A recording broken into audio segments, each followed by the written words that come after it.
So you must maintain an account book. You will see, no matter what the hell happens in life situations, you will not go down. More than what you eat, how you eat it is also equally important. Check and see if you're still alive. If you are, just do this much for your sake. This is the end of suffering. Once there is no fear of suffering, only then you will explore the full depth and dimension of this life.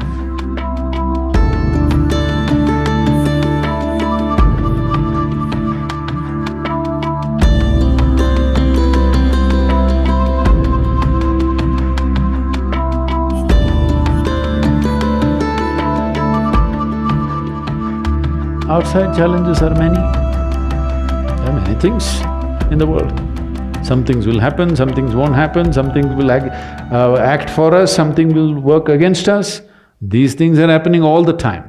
But am I functioning for myself or am I functioning against myself? Within this, is my life little more exuberant, little more better, little more joyful, little more peaceful? You just measure this every day. So you must maintain an account book. Yes, if you're doing business, how do you know whether you're progressing? Only one who keeps accounts knows whether he is making money or going down, isn't it so? Similarly, you must maintain an account. You just see, let's say yesterday you were joyful 5 times in the day. Today if you're 6, you're better. Tomorrow if you're 7, you're better. But day after tomorrow if you're 3, you're worse. How many moments of joy do you have? Why I'm talking about joy is we are not using joy as a goal. Joy is a measure. Joy means you're at ease. Joy means you become more of life than being a mental mess, isn't it? Joy does not mean that you attain to something. Joy simply means life has come to ease, you're not messing yourself up. Spend 5 minutes, have I been better today than yesterday? Has my day been better? Every day, if you keep accounts, you will see, no matter what the hell happens in life situations, you will not go down.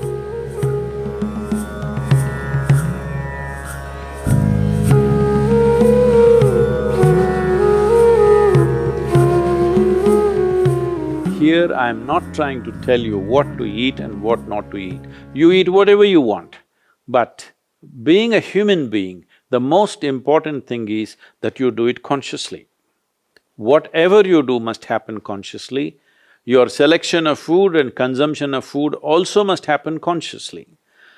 More than what you eat, how you eat it is also equally important. When I say how you eat it, these are all live substances. Every one of them had a life of their own, whether it's a plant, animal, vegetable, every one of them had a life of their own. If you approach it with a certain sense of gratitude and reverence towards the food that you eat, when I say reverence, it may feel like too much for you, but I'm asking you, let's say we put you in a room and you had nothing to eat for 5 days. If God appears in front of you, what will you ask for? Food? So that's how important it is. You must understand the food on your plate is not just a substance, it is not a material, it is not a commodity, it is life. It is the life-making material for you. So you must treat it as such.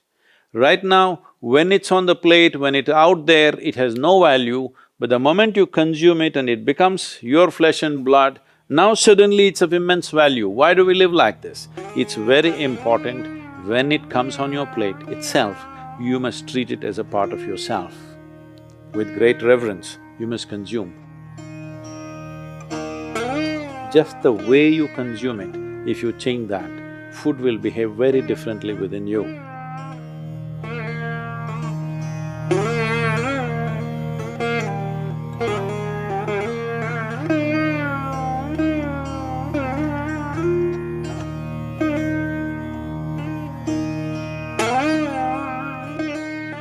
The soil that you walk upon has a certain sense of intelligence and memory. So even if you happen to live in a concrete jungle, it is important to keep in touch with the earth upon which you live. create ways for yourself to somehow remain in touch with the soil or the earth upon which you live, that part of the earth. With your bare hands and bare feet, see particularly the palms and the soles, if they come in touch with the earth on a daily basis, at least for a few minutes, a certain harmonizing of the physiological process will happen just being in contact with the earth. If you spend at least a few minutes in your garden, barefooted, touching plants or trees, because this is the basis of your life. All life, yours and every other creature, has come out of this earth. Stay in touch with it and harmonize your system.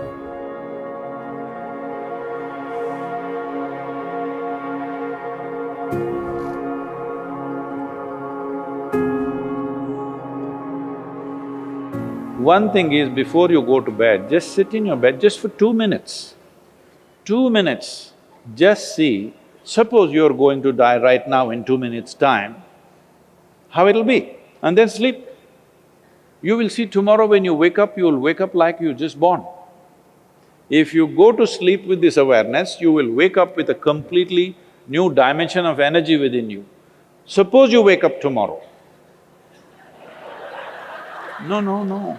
No, that's not… See, you think it's a joke, that's a problem. Every day, nearly 300,000 people don't wake up tomorrow. So in case you wake up tomorrow, check and see if you're still alive. If you are, just do this much, for your sake, not my sake. One big smile, you're still alive. Hello?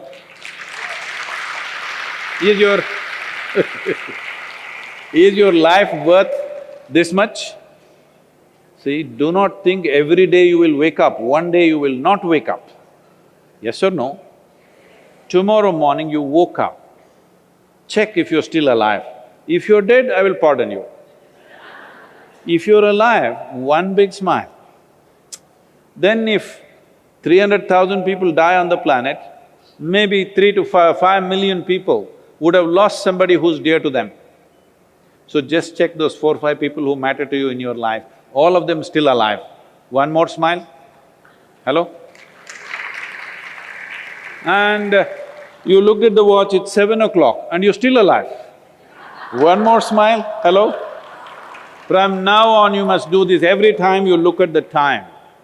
If you're alive, you must smile, because this is the greatest thing happening to you. Not your money, not your profession, not your family, you're alive right now, this is the thing. Very brief, let's make it happen.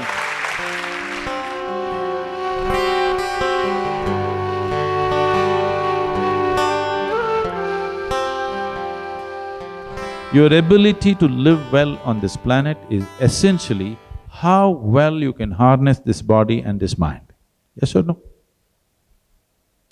So if you have to harness this the way you want it, it's very important. There is a little space between you and the body.